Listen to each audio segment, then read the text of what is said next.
Wanted to welcome everybody. My name is Charlie Kyle. I'm the superintendent of CCSD 180 in Burr Ridge. The purpose of this meeting tonight is to provide some assistance for families, parents, and guardians that were part of the recent mass shooting in Willowbrook. We have representatives from District 86 and District 180 and community partners will be on hand tonight to provide resources, also information, and we'll also be here for question and answers.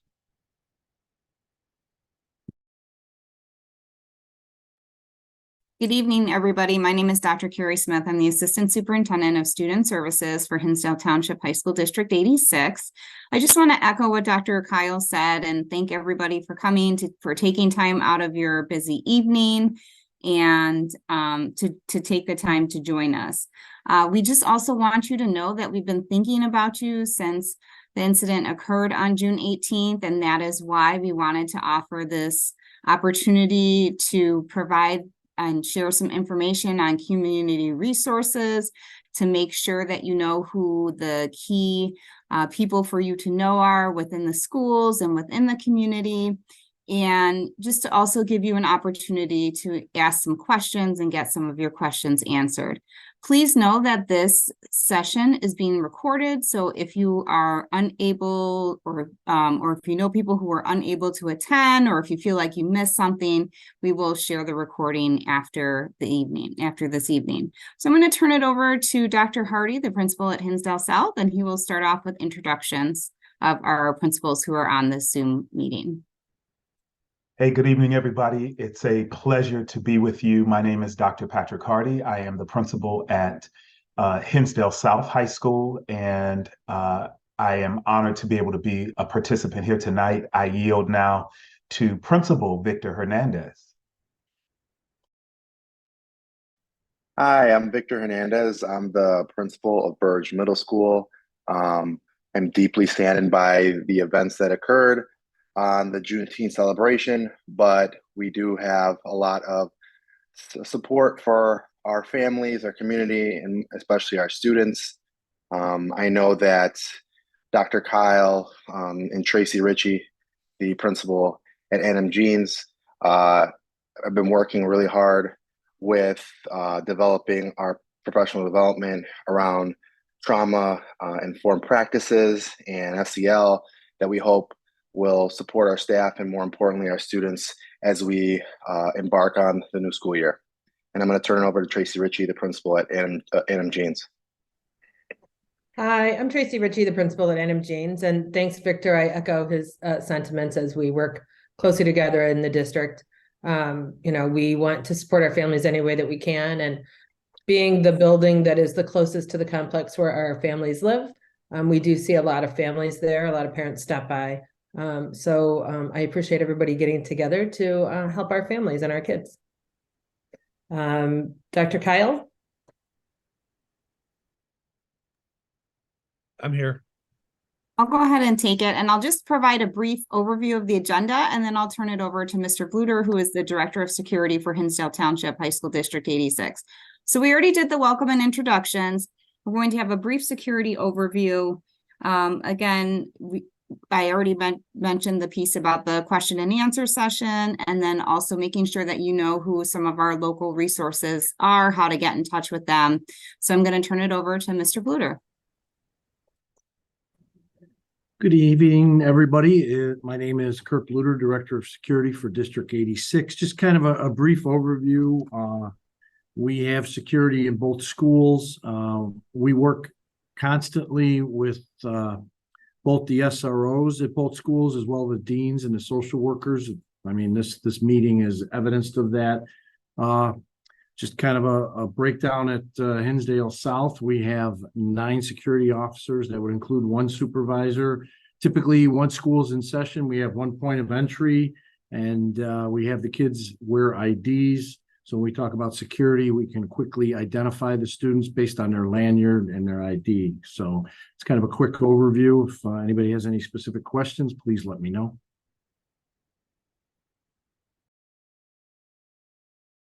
Okay, thank you. So now we'll go on to common reactions to trauma and stress. So I'm going to turn that over to Dr. Melissa Breimer for that. Hi, everybody. I know I haven't gotten to meet anyone. I'm actually part of what's called the National Center for Child Traumatic Stress. I'm actually based out of UCLA, but our network has been working with your school district for a while to make sure that there are trauma-informed services in your school district. And one of the things that I'm over is how do we help communities who've experienced similar traumas as yourself? So I just want to make sure, we do want to make sure that this is interactive. So there's 2 points that for anything that's coming up that you want to ask questions.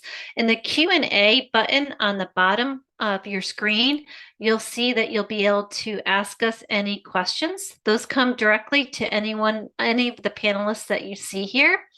And we'll be able to ask those questions in keeping your privacy if that's something that is important to you.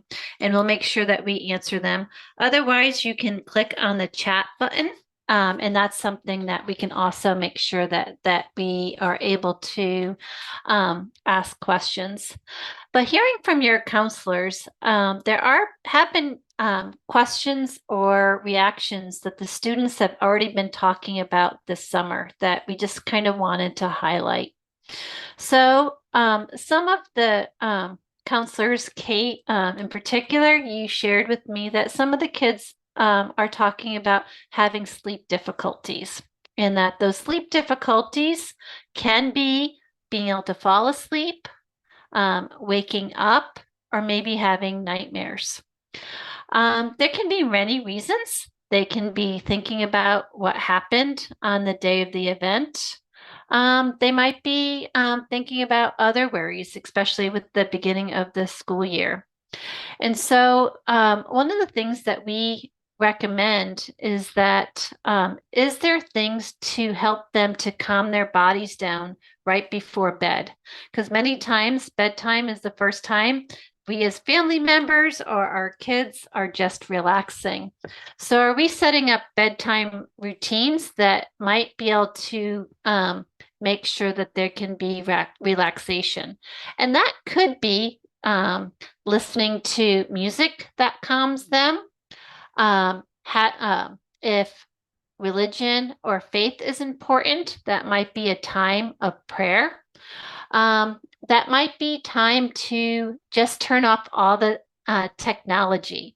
And so thinking about ways that we can help them to calm before bed so that can potentially help some of their sleep issues. Kate, would you want to elaborate on some of this as you've been kind of talking with, what are those things that the students have been saying that would be effective right now? Yeah, in addition to talking about sleep, another common theme is that students are really nervous about being in crowds. They're scared to go to places with a lot of crowds, and some of them are not comfortable doing some summer events they used to do. For the most part, I'm hearing from students that they do feel comfortable coming back to their school. That's what I've been hearing from the small group of students I've talked to, but the theme of crowds, all of the students I've talked to have mentioned. So I was just wondering if you had any tips about that. Absolutely. So I think it's important when students have experienced a shooting like this, there's going to be different what's called trauma reminders. And those reminders are things that make us think about what happened that day. So each one of the students are going to have different reactions. So crowd could be one of them. It could be the location of where the shooting could be. It could be sounds. So when if they heard the gunshots, sometimes when I've worked with other kids who have heard a shooting, a potato chip bag popping might have a similar sound to when the guns went off. So it's important that we help our kids identify what are those reminders that they might be experiencing, like a crowd. Second, after we identify what are those types of reminders, reminders bring us back to that scary thing that happened. But we need to remind ourselves that we're not in that scary place in this moment. So actually saying to themselves, I'm actually safe right now. I'm at school. I'm at home. And then what can they do to help them to bring down their bodies? Because when we have those reminders, our hearts start fluttering, our stomach might jump. We might have that fear response, just like we had that night. So each of us have different coping. So some kids might want to talk to their best friends or their teacher. Some might need to take a breath and actually say to themselves, I'm okay right now, and give themselves a few minutes. So when we have those reminders, it's identifying what are those reminders, like crowds, or it could be hearing of sirens. Second, reminding yourself that you're actually safe right now. And third, what can you do to calm your body down? I know some kids have talked about music, some like to doodle or journal. Some need to exercise and exercise in those moments. And so we really want to talk to our students. What will help you in different types of situations? So if I'm in the middle of class, I can't work out in those moments, but I actually can take a breath and slow down my breath in that minute. So sometimes I help kids think about what coping strategies will work in different situations.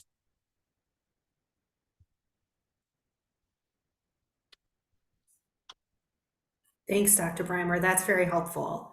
I've also had some students talk about they've kind of isolated a little bit this summer. They're nervous about parties, and they just have maybe the way that some of them are coping and they're doing okay.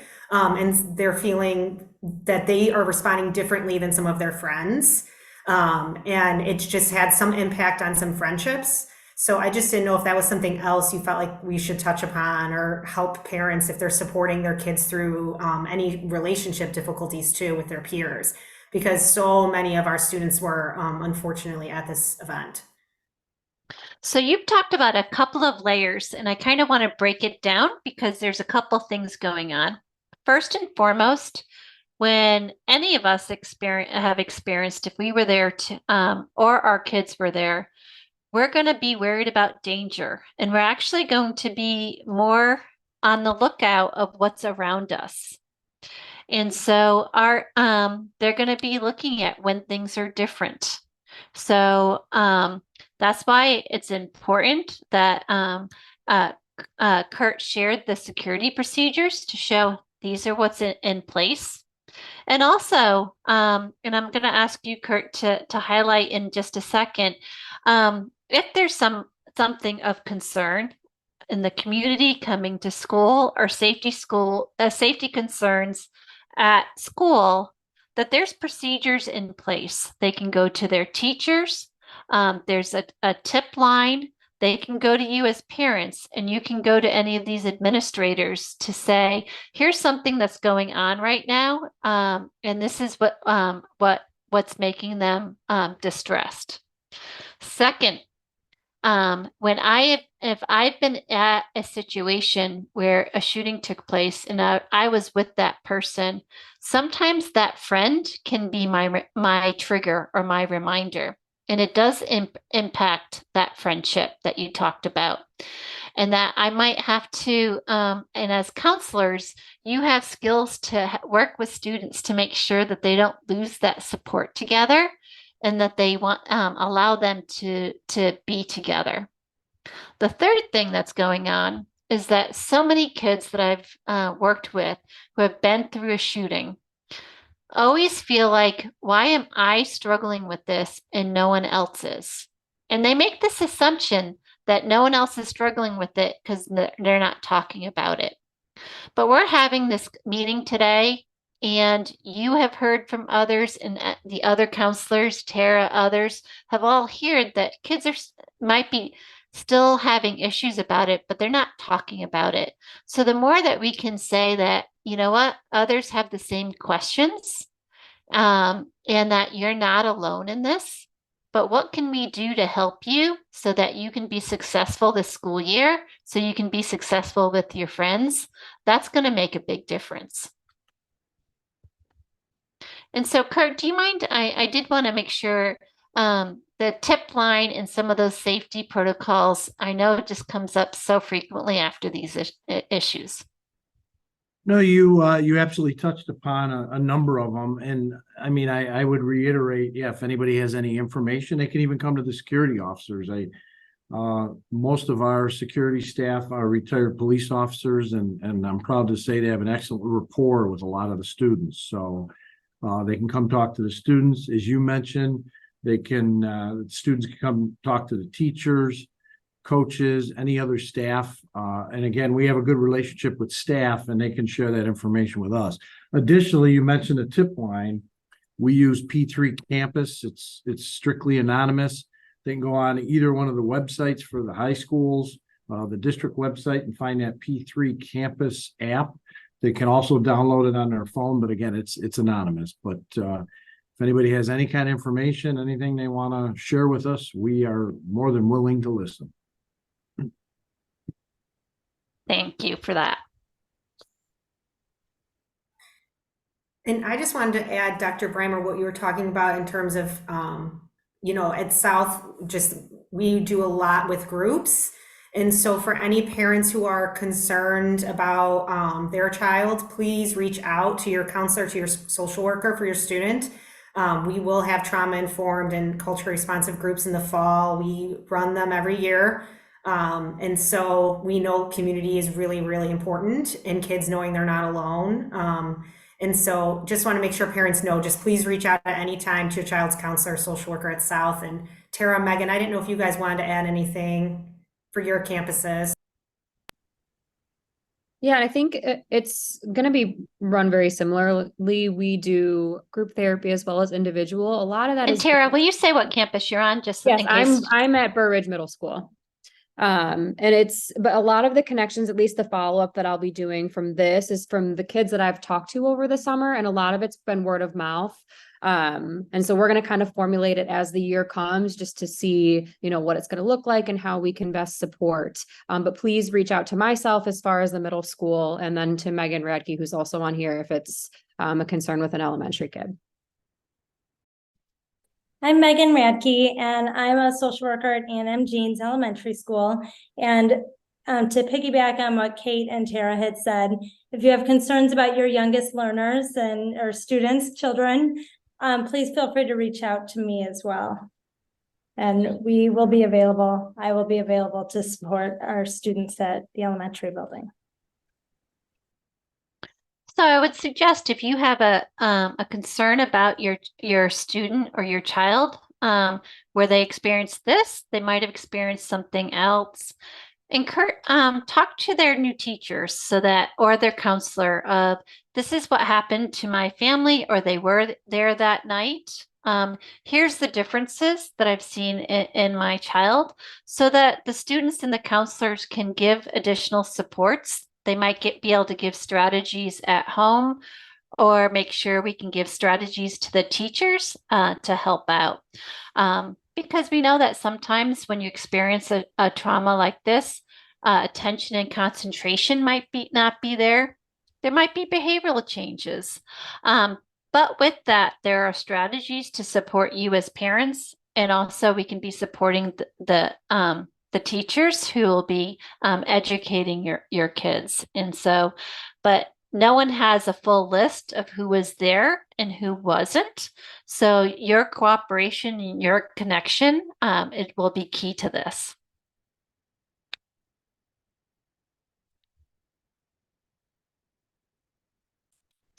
And I want to see, and I'm good. There's going to be some resources I'm going to put in the chat that you all might find as helpful as well. I was going to say, Megan, are there additional areas that you've heard from your students that you've been working with?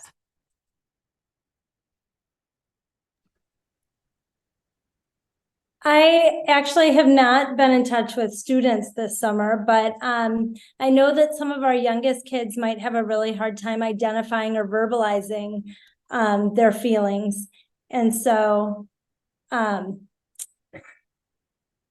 just being aware of the situation and being available to support our families is what I plan to do. Fantastic. Now with younger kids, sometimes some may have been there, or sometimes they're hearing adult conversations. So what I would say is that keep those conversations open so that we can ask them what they have heard or what they've learned about. A lot of times younger kids will have worries because they misinterpreted something. And so we do want to clarify those things. There's also sometimes children's books can be really a good way of opening up that conversation. And I'm going to ask our host if that you guys can put this in the regular chat. But there's a book that called "Once I Was Very, Very Scared," and that the PDF that I put in the is free, and it's absolutely wonderful. So each animal has gone through a different experience, and you'll see that the each animal then has different feelings. The dog growls and is irritated. The elephant is ashamed. The rabbit wants to run. And so we can use animal characters to ask, what do you feel like today? Are you like the rabbit or are you like the elephant? And as you progress through the book, the porcupine is the teacher. So it's set in a school. That then there goes into each coping strategy that the animals like to use. So the frog wants to play. The muskrat uses his breathing exercise. The rabbit wants to get a cuddle from its parents. And so through characters, and sometimes younger kids, it's easier for them to point out through characters how they're feeling, and then help them to what do they want to do to help them with those feelings. And that the book is one way of really identifying those strategies.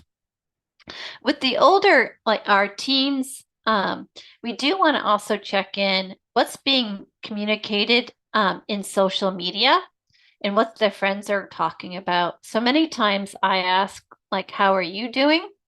But also, what are your friends saying? Or how are your friends doing?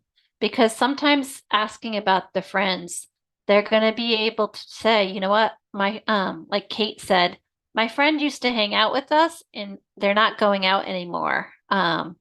Or they are isolating, or they don't seem to be as happy. And then that's one way. If you let any of those counselors know, we could be checking in with some of these kids that might be struggling right now. And so that checking in what they're seeing and hearing on social media and how their friends are doing are another way that we can kind of find out how things are going.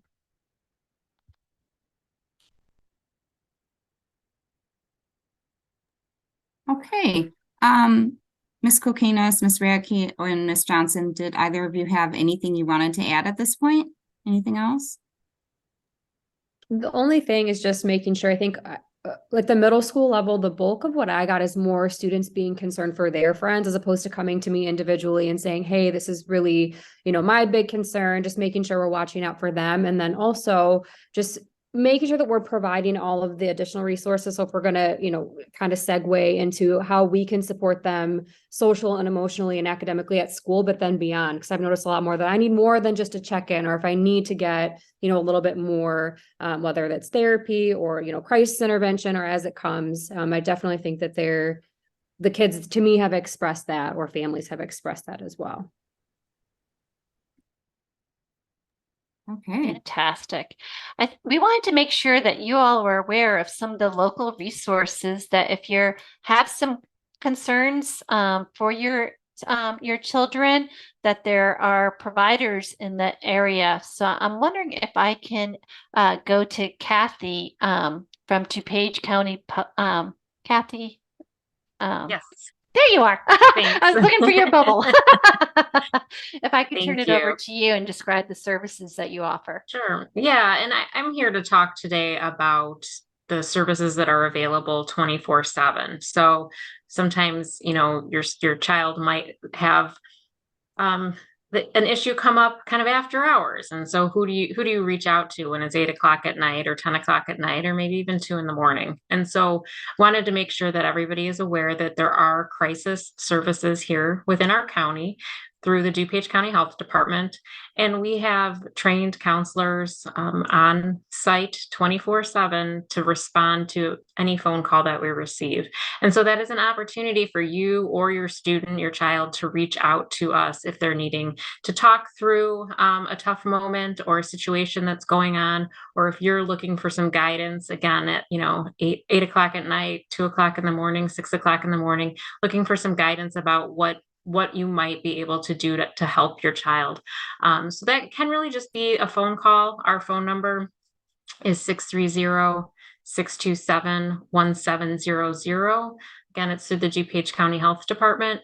And through that phone call, our crisis call takers can help determine if something more might be needed, if you might be looking for somebody to come out and meet with your family, with your child, again, regardless of what time of the day it is, that we would be able to come out and do a little bit deeper assessment and make sure that everybody's doing okay. The other resource I wanted to share is just letting everybody know about the 988 Suicide and Crisis Lifeline, which is truly get another 24/7 confidential, anonymous resource for everybody that doesn't need to be at the point of suicidal thoughts. This is truly a crisis line. Anybody is welcome to call it, to again get support, some reassurances, some resources. It is a way to reach out and get an in-person response through mobile crisis. But if that is what you're looking for, I would encourage calling first to the health department.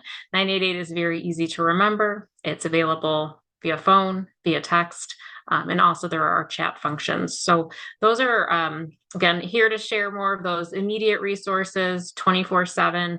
And if you kind of are just in a place where you're not sure where to call, starting with 988 or with the health department is definitely the way that you're going to be able to get kind of referred on to some of, I think, of the other resources that we're going to hear about in just a moment. And Kathy, if you can put that first number in the chat, we'll make sure it gets to everyone. But there's been some really good data with 988 that youth are using the text line and finding that as very supportive, and they're getting instant support. So like Kathy said, 988 is also has the text feature, which many kids use. And I'm wondering if Alyssa, if you mind describing your resources. Yeah, sure. Hi, everybody. I'm Alisa Masana from the Community House. So some parents who are with us tonight might be familiar with us and our resources, or might even have a child who utilizes our services. We provide both mental health and recreational services. And so we actually run a summer camp for kids at Ann Jean's school, as well as an after school program. So we, our day camp for summer was due to start the day after the shooting. So we talked, myself and the executive director, the Sunday before camp started, and decided it would be best to continue on with the camp to provide a sense of consistency and normalcy for the kids who had experienced the shooting, or families. So thankfully, all the school administrators were very supportive. Myself and one other of our social workers were there that day just to be available on site if parents or kids needed to talk.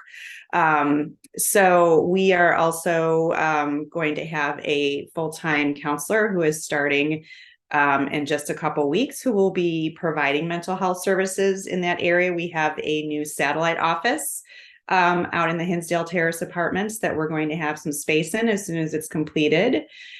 So we already have a relationship with Ann Jean's, and we provide some mental health services there in the after school program. And we'll also have an opportunity now that we will have that satellite office to be expanding into providing some family therapy and services for parents as well. So that's us, and we've been over there for a while. So if anybody has any questions or wants to know more about our services, our website is communityhouse.org, and everything regarding our counseling services is on there. I know this is Dr. Kyle again from 180. I know we've got a couple of, I've had a lot of different organizations reach out, so I appreciate the Community House and all the support you've given us. But Dr. Marilee Feldman, would you like to share kind of your supports as well that you can offer? And anybody else who I've invited that says Dr. Kyle, you're part of another organization, feel free to speak up after Marilee. Thanks so much, Dr. Kyle. I'm Marilee Feldman. I run a private practice in Willowbrook called Life Counseling Institute. If you know where Giordano's is on Plainfield Road, we're just down the street. And just speaking to the parents or other participants that we have here, I've had the unfortunate experience of being a counselor in the aftermath now of 3 different shootings. Northern Illinois University, Highland Park. And then when I heard that there had been one in Willowbrook where my practice is located, it was pretty hard to hear. And I was called really to try to be helpful in whatever way we could. So we had flyers distributed throughout the apartment community, letting people know that we are offering free counseling services to anyone that was there or was greatly impacted by the events of that night. And so we got some calls, and we are currently helping some people, but we have more capacity to help more. So you can reach us by going to lifecounselinginstitute.com. We have services for kids, teens, and adults, and we'd love to help you and your families. But again, we'd like to hear from you, lifecounselinginstitute.com, and we are definitely thinking of you here in Willowbrook. So thanks.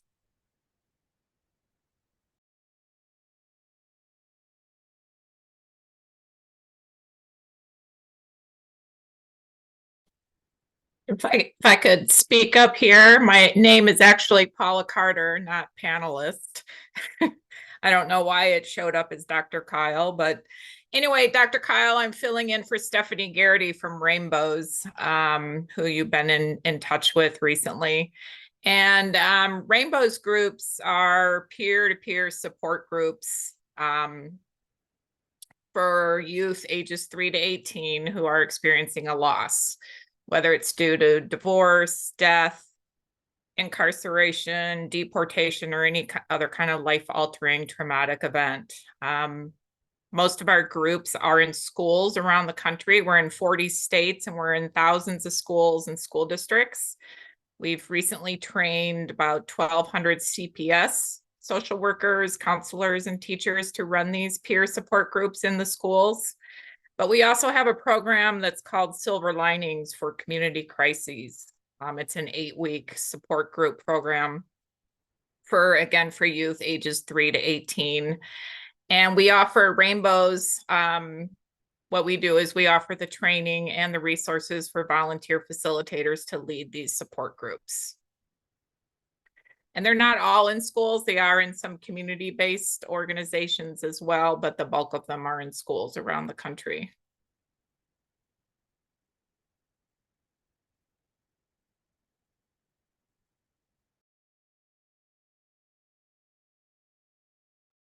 Thank you so much, Paula. Great.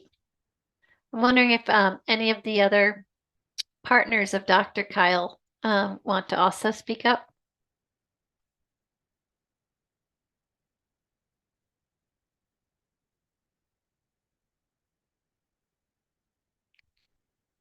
I guess they're all your clones, Dr. Kyle.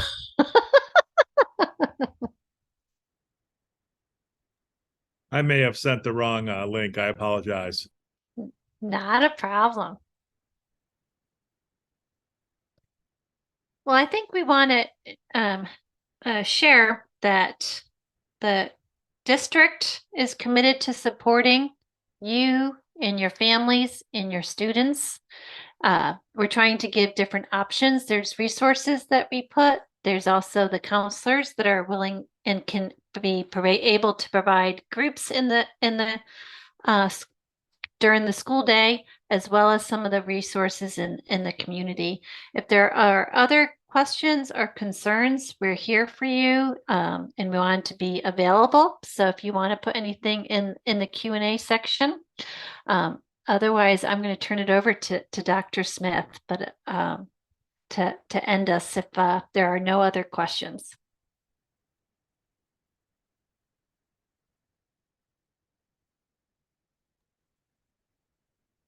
So I just, again, thank you for attending this evening's presentation. We are happy to answer your questions if you think of them after the fact. So please do reach out to your school social worker, your school counselor. You can reach out to Dr. Hardy, myself, any of the District 180 administrators and staff as well. Again, we wanted to just let you know that we are thinking about you. We wanted to offer you an opportunity to hear about some of our local community resources, as well as to get any questions answered.